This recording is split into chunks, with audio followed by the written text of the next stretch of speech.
হাতীবান্ধায় ভোগদখলীয় জমি বেদখল ও ইউক্যালিপটাস গাছ কর্তন করার অভিযোগ উঠেছে আব্দুল বারেক, জুয়েল, রুবেল সহ কয়েকজনের বিরুদ্ধে। আদালতের রায় অমান্য করে গত ৩ ডিসেম্বর সকালে লালমনিরহাটের হাতীবান্ধা উপজেলার সানিয়াজান ইউনিয়নের নিজ শেখ সুন্দর মৌজার ৫ নং ওয়ার্ডের ইসমাইল হোসেনের পুত্র হযরত আলীর ভোগদখলীয় জমিতে গাছ লাগানো থাকলে সেই গাছ জোর করে উপড়ে ফেলেন একই এলাকার বারেক ও জুয়েল সহ কয়েকজন ব্যক্তি। এ ব্যাপারে হাতীবান্ধা থানায় হযরত আলী বাদী হয়ে ১১ জনকে আসামি করে একটি লিখিত অভিযোগ দিয়েছেন।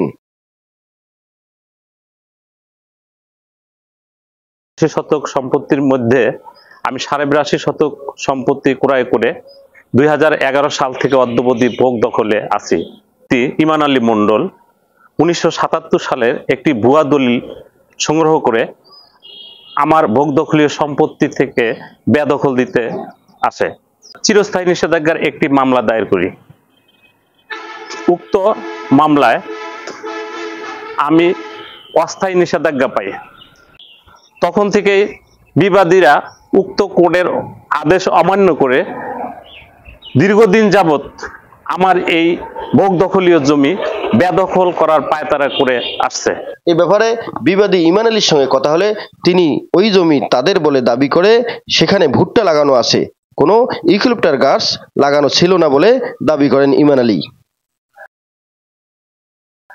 M A Rahim, news channel 24, news desk.